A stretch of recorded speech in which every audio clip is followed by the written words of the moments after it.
Dans cet épisode, nous continuons notre découverte des émotions et je vais notamment faire un focus sur les émotions en entreprise.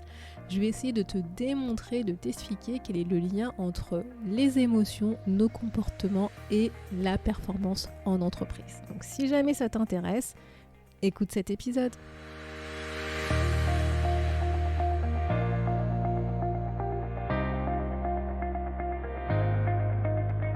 Bonjour à tous et à toutes, vous êtes sur le podcast Le quart d'heure d'Inspire Action. Moi c'est Wefa, votre coach en transformation de vie. Chaque semaine, retrouvez dans ce podcast des outils pour développer votre self-awareness, des actions à réaliser pour démarrer votre transformation, ainsi que des témoignages de personnes comme vous et moi qui ont décidé de devenir l'architecte de leur vie. Alors, installez-vous tranquillement et prenez de quoi écrire.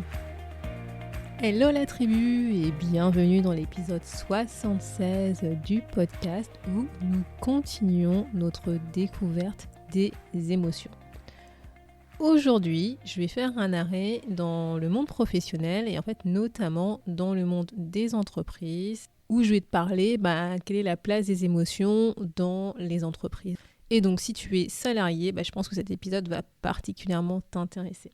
Donc déjà, si tu débarques directement sur cet épisode, honnêtement, je te conseille d'aller écouter la saga sur les émotions et notamment l'épisode 67 qui a démarré, qui a lancé la saga, où je t'explique dans cet épisode ce qu'est une émotion et ce qui te permettra d'avoir un peu le contexte avant que tu puisses écouter celui-là où je vais faire vraiment un focus sur les émotions dans le monde de l'entreprise. Donc en gros, ce que je vais te parler aujourd'hui, c'est, je vais t'expliquer, et ça c'est mon point de vue, c'est ma conviction personnelle, que les émotions, elles sont tout aussi importantes en entreprise que dans notre vie privée, que la culture d'une entreprise, en fait, les valeurs que porte une entreprise, en fait, ont un impact sur la manière dont on va gérer, sur la manière dont on va montrer ou vivre nos émotions dans notre quotidien, dans nos jobs, dans notre travail. Et enfin, j'espère que je vais pouvoir te démontrer le lien entre nos émotions et la performance, notre performance en entreprise. Donc si tu as écouté les précédents épisodes, je pense que tu as bien compris que, en tout cas c'est vraiment moi ce que je pense, je suis persuadée de ce point, c'est que les émotions font partie intégrante de notre vie. En fait, on a tendance à vouloir séparer la vie privée, la vie pro, se dire les émotions, on les garde pour notre vie privée et pour la vie pro, on n'utilise que notre tête, que notre logique, mais c'est pas possible. Je pense que si tu as écouté toute la saga, je pense vraiment que tu as compris que ce n'est juste pas possible. En fait, les situations que tu vas vivre en entreprise, les rencontres que tu vas faire, les activités que tu vas réaliser, les projets que tu vas faire, que tu vas réaliser, que tu vas terminer, etc., tout ça, ça peut être à la fois une source de joie, une source de tristesse, une source de peur ou encore de colère. Et tout ça, toutes ces activités, en fait, ils constituent juste l'activité d'une entreprise. Ça va influencer les émotions. Et ça, désolé, mais on n'a pas le contrôle dessus. Si tu as écouté les épisodes où je te parlais d'émotions complexes, de substitution, raquettes et compagnie, je pense que tu as compris que tu auras beau cacher, ignorer tes émotions, au bout d'un moment, elles vont ressortir d'une manière ou d'une autre. Tu n'as pas le choix, c'est comme ça, elles font partie de toi. C'est une partie entière de toi. Et donc justement, les émotions, elles peuvent également ressurgir en nous, notamment, là je te parle du monde de l'entreprise en particulier, quand nos valeurs en fait ne sont plus ou pas satisfaites par rapport à ce qu'on est en train de vivre au quotidien, par rapport à notre job, voire par rapport à nos collègues ou à notre manager. Et elles vont notamment ressurgir à travers les conflits de valeurs. C'est le sujet que j'avais parlé dans l'épisode numéro 3, où notamment effectivement j'avais expliqué qu'est-ce que c'était qu'un conflit de valeurs en entreprise. Et donc je t'invite à aller écouter cet épisode si jamais tu veux en savoir plus ou si tu as l'impression justement de vivre un conflit de valeurs avec ton entreprise. En fait, qu'on le veuille ou non, notre travail et notre entreprise a un impact sur notre vie. Et c'est pour ça que tu vois, moi personnellement, je parle plus trop d'équilibre de vie pro, parce que pour moi, on a une vie et cette vie est composée de différents domaines, donc notamment 10 domaines, dont fait partie le boulot, le travail et notre vie perso, familiale, etc. Et c'est vrai que si tu t'intéresses un peu à ce sujet, Je pense que tu as dû le voir en fait, on le voit de plus en plus dans les magazines de management, de leadership, de développement personnel, on parle de plus en plus d'intelligence émotionnelle, en plus de l'intelligence intellectuelle, je ne sais pas trop si c'est comme ça que ça se dit, mais justement, tu vois, on met plus le focus, je trouve, sur tout ce qui est le relationnel, l'intelligence émotionnelle, de demander aux leaders d'être beaucoup plus dans l'écoute auprès des collaborateurs, parce que il y a des études qui ont démontré que effectivement les émotions, elles avaient leur part à jouer dans la gestion d'une équipe, dans la gestion d'une entreprise de manière générale. Sauf que le truc, en fait, c'est que c'est la culture en fait de l'entreprise qui va en gros décider comment est-ce que je pourrais t'expliquer ça, qui va en fait colorer en fait la place des émotions au sein justement de cette entreprise. C'est si jamais effectivement l'entreprise porte des valeurs qui, on va dire, favorisent justement l'expression des émotions, le partage des émotions, j'imagine tu auras plus de facilité, tu auras plus tendance à le faire parce que tu considéreras que c'est normal parce que les autres le font, alors qu'au contraire, si tu es dans une culture d'entreprise qui a tendance plus à minimiser les émotions, voire à les renier, pour pouvoir t'adapter, t'intégrer, tu vas avoir tendance à vouloir faire la même chose. Sauf que le problème, c'est qu'au bout d'un moment, justement, ça risque de poser problème.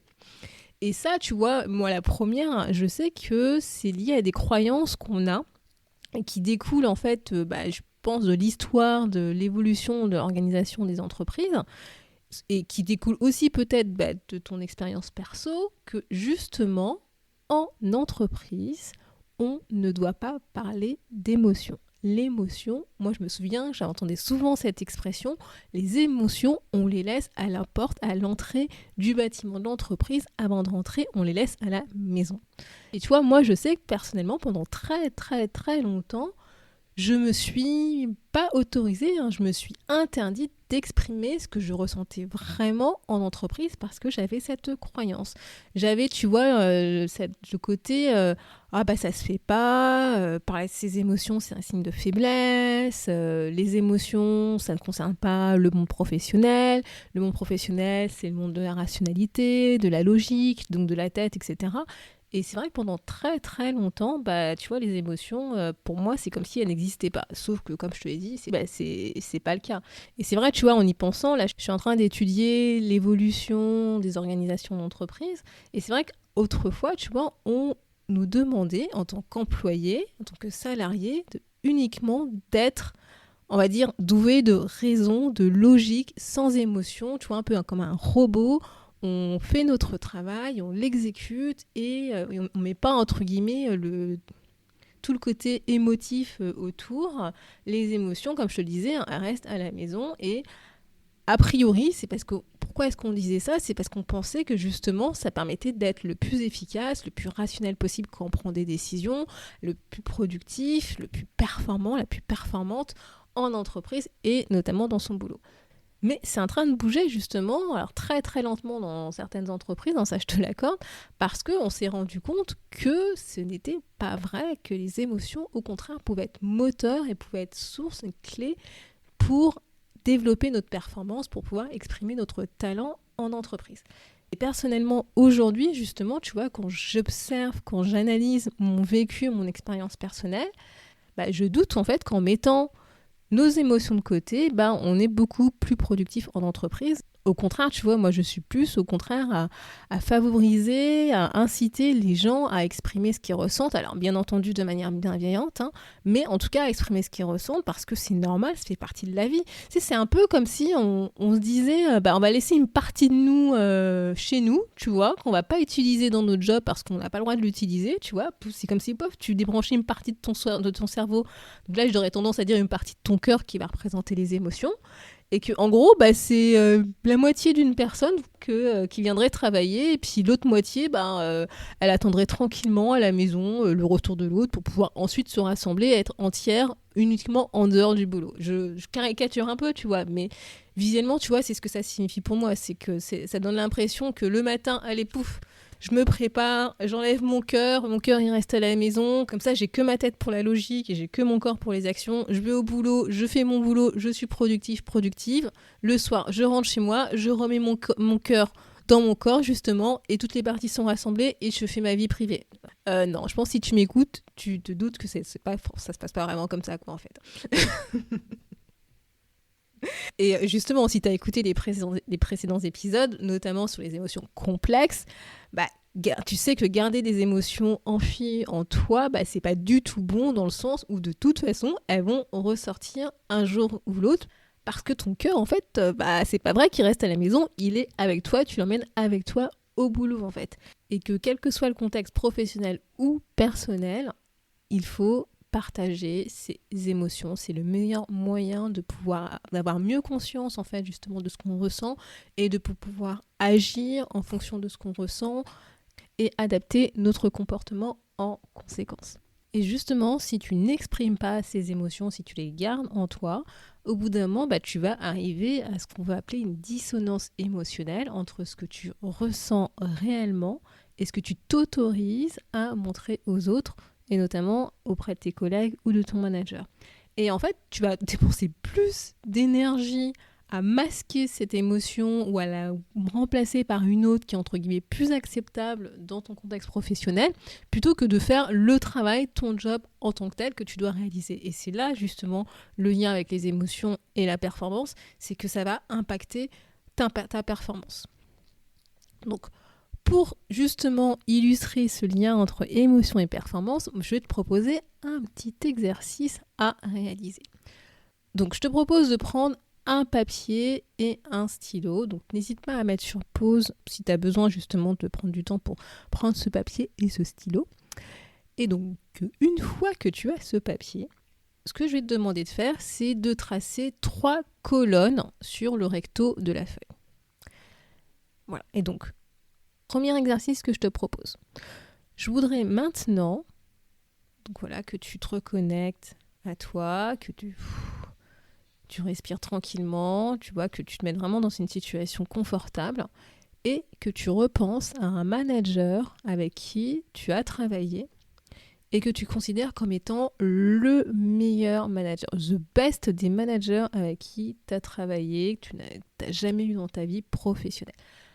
Creuse-toi la tête, je suis sûre que au moins une fois dans ta vie, tu as croisé un manager qui était super et avec qui tu aurais voulu toujours travailler.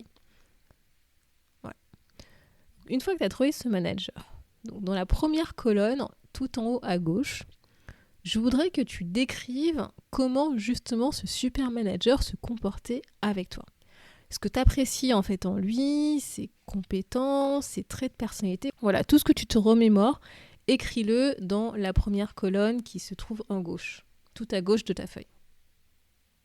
Par exemple, je sais pas, tu vois, ça peut être que ça, et là je vais te parler pour le coup par rapport à mon expérience personnelle, mais ça peut être un manager que tu as senti qui était à l'écoute, qui était supportif, qui t'aidait, un manager ou une manager d'ailleurs, je t'en dire un, mais c'est un ou une manager qui était respectueux ou respectueuse, qui était intègre dans son poste, qui était inspirant, inspirante, etc. Voilà, vraiment tout ce que tu te rappelles de cette personne, écris-le dans la colonne la plus à gauche sur ta feuille. Dans la seconde colonne, donc au milieu, je voudrais maintenant que tu écrives ce que tu avais ressenti en fait en travaillant avec cette personne en fait. Rappelle-toi des journées de bureau où tu travaillais avec ce manager. Qu'est-ce que tu ressentais justement? Qu'est-ce que ça t'inspirait? Voilà, donc dans mon exemple, rappelle-toi de qu'est-ce que ça faisait de travailler avec ce manager, cette manager qui était à l'écoute, qui était inspirante, qui était supportif, qui était intègre. Voilà, qu'as-tu ressenti? Qu'est-ce que tu ressentais dans ces moments-là? Je voudrais vraiment que tu te remémores ça et que tu l'écrives dans la colonne du milieu. Toi, par exemple, ça pourrait être peut-être que tu te sentais confiant, confiante, respecté, peut-être énergisé, envie d'avancer, envie de réussir tes projets, tes sujets, etc. Enfin voilà, écris vraiment tout ce qui te revient en tête.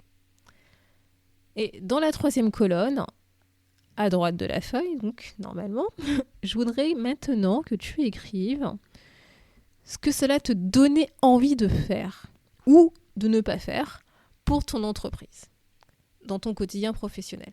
Tu vois, le fait que tu te sentes écouté, que tu t'es en confiance, que tu te sentes respecté en travaillant avec ce super boss, ce super manager, qu'est-ce que tu avais envie de faire ou ne pas faire pour ton entreprise.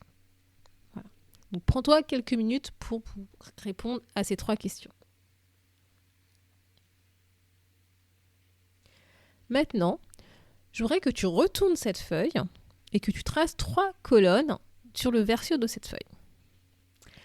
Et maintenant, je voudrais que tu repenses à un manager ou à une manager avec qui tu as travaillé et que tu considères qu'il aurait pu ou qu'elle aurait pu gagner la palme d'or du plus mauvais manager. Et tu peux te lâcher, il n'y a personne qui regarde ce que tu fais, parce que ça, pour le coup, je pense que tu as déjà eu ce genre de manager où tu t'es dit, alors là, celui-là ou celle-là, c'est bon, je peux lui décerner la palme en tant que mauvais manager. Voilà, et 0 pointé, quoi. Donc, je pense que ça sera peut-être un peu plus facile. Donc, reconnecte-toi, rappelle-toi de cette personne. Et donc, dans la première colonne, à gauche de la feuille, je voudrais que tu écrives comment, justement, ce plus mauvais manager, cette plus mauvaise manager, se comportait avec toi. Ce que tu n'appréciais pas du tout, ses comportements, ses traits de personnalité, tout ça, voilà. Lâche-toi, rappelle-toi et mets-le dans la colonne de gauche. Toi, par exemple, c'était quelqu'un qui faisait du micromanagement, qui était très mauvais en communication, qu'on ne pouvait pas compter sur lui, sur elle. Pour te dire, moi, ça vient très facilement, j'en ai quelques-uns en tête. Donc, voilà, rappelle-toi et écris sur la feuille à gauche. Ensuite, dans la deuxième colonne, au milieu, je voudrais maintenant que tu écrives ce que tu ressentais justement de travailler avec cette personne. Rappelle-toi des journées de bureau à travailler avec ce manager, avec cette manager qui faisait du micromanagement, qui n'était jamais content du travail effectué, sur qui on ne pouvait pas du tout compter. Voilà, qu'est-ce que tu ressentais, quel sentiment, quelle émotion tu avais par rapport à ce type de management. Par exemple, je sais pas, peut-être que tu te sentais anxieux ou anxieuse, peut-être que tu te sentais énervé, ou voire frustré parce que tu as l'impression de ne pas avancer, etc. Rappelle-toi de tout ça et écris-le au milieu de la page.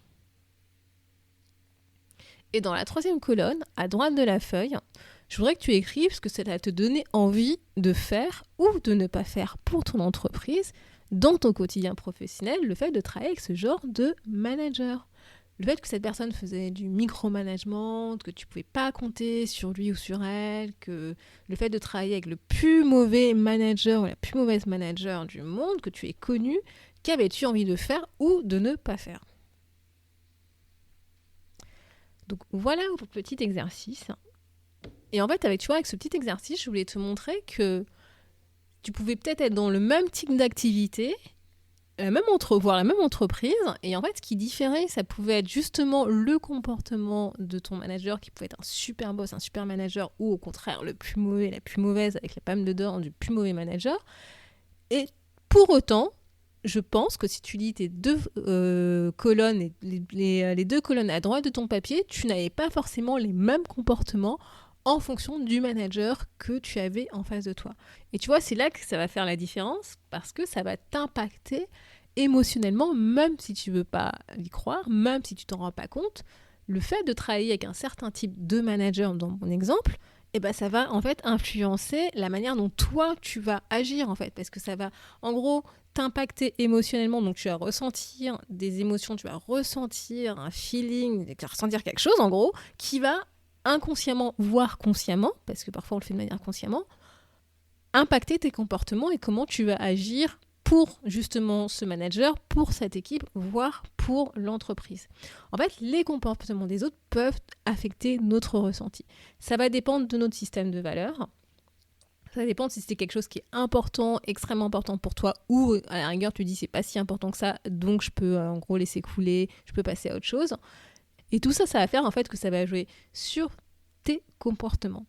Et donc ce que je veux que tu retiennes de cet exercice, c'est que notre ressenti personnel peut affecter nos comportements et donc par conséquent la performance que nous avons en entreprise. Et donc si tu es dans un environnement qui a tendance à générer des sentiments, des ressentis positifs, tu auras tendance à adopter des comportements qui sont plus performants que si tu es dans un environnement plutôt négatif. Ça, je pense que tu l'as compris. Et même si tu fais la même chose, c'est-à-dire moi personnellement, je sais que je faisais exactement la même activité dans la même entreprise. La seule différence, c'était que, je caricature, hein, mais le lundi matin, j'étais avec un super manager que j'adorais, que je ne pourrais pas quitter. Je me dis, mais franchement, lui, c'est juste génial. Et puis le jeudi après-midi, je me retrouvais avec un nouveau manager qui, pour le coup, pouvait clairement recevoir la palme du plus mauvais manager. Et je peux t'assurer que mon comportement n'était pas du tout le même. Même si je voulais faire la même chose, c'était pas possible parce que j'étais affectée par le fait déjà que j'avais perdu un super magnifique manager et qu'en plus on me l'avait remplacé par quelqu'un qui était extrêmement opposé à ce super magnifique manager. Et donc qu'on le veuille ou non, les actions des autres impactent notre ressenti et nos actions de manière générale et encore plus particulièrement en entreprise. Et en fait, c'est à travers nos émotions que nos valeurs s'expriment et qui ensuite va nous motiver à agir, à passer à l'action et donc va influencer notre performance en entreprise. Et donc, si jamais tu évolues dans une culture d'entreprise qui a tendance à vouloir minimiser les émotions, tu as de grandes chances que tu aies un faible niveau d'engagement dans cette entreprise, au sein des collaborateurs. Et c'est pas parce que personne ne dit rien que pour autant les gens n'en pensent pas moins. Ça, je pense que tu le sais et que tu l'as déjà vécu en entreprise. Et ce qu'il faut pas oublier, c'est que justement, si tu es dans une culture d'entreprise qui a tendance à minimiser les émotions, ça va tout simplement empêcher les personnes de s'exprimer librement dans la bienveillance, dans la confiance. Donc ça va empêcher les gens d'échanger sur leur point de vue, de challenger éventuellement certains projets, voire les valeurs de l'entreprise. Et donc, ça ne favorise pas forcément la créativité. Et inconsciemment, les collaborateurs, ils ont peur de dire tout simplement ce qu'ils pensent parce qu'ils ont peur d'être jugés, ils ont peur des conséquences, de ce que ça pourrait avoir, de ce qu'ils disent quelque chose, entre guillemets, qui n'est pas bon, qui est de travers par rapport à la culture d'entreprise, etc. Et au final, ils restent muets et ces émotions restent en eux. Et comme je l'avais expliqué dans les autres épisodes, au bout d'un moment, tu arrives à une dissonance émotionnelle, quoi. Donc voilà, j'espère que cet épisode t'a permis d'y voir un peu plus clair sur le lien entre les émotions et la culture d'entreprise et j'espère que j'ai réussi à te convaincre que les émotions ont un impact en entreprise et notamment sur la performance de l'entreprise. Et le petit challenge de la semaine, si tu l'acceptes comme à son habitude, en fait je vais te proposer une réflexion personnelle par rapport à la culture de ton entreprise aujourd'hui. En fait, selon toi, est-ce que la culture et les valeurs portées par ton entreprise favorisent l'expression des émotions de manière libre, en bienveillance et en confiance ? Dans quelle mesure peux-tu, toi, exprimer ce que tu ressens dans un environnement de confiance et de bienveillance ? Et si ce n'est pas le cas, c'est-à-dire si ton entreprise ne favorise pas justement l'expression des émotions, quels sont les comportements que tu as adoptés et qui découle justement de cette non prise en compte de tes émotions. Donc voilà pour le petit challenge de cette semaine. Si jamais tu as des questions, je suis là, tu peux me contacter, n'hésite pas, ça me fera un plaisir de répondre et de t'accompagner justement dans ce travail sur les émotions. Et sur ce, moi je te dis à la semaine prochaine pour le dernier épisode qui va clôturer la saga sur les émotions. Merci d'avoir écouté le podcast Le quart d'heure d'Inspire Action. Et surtout, n'oublie pas, ce podcast est fait pour toi, pour t'inspirer à passer à l'action maintenant pour changer ta vie. À la semaine prochaine pour un nouvel épisode.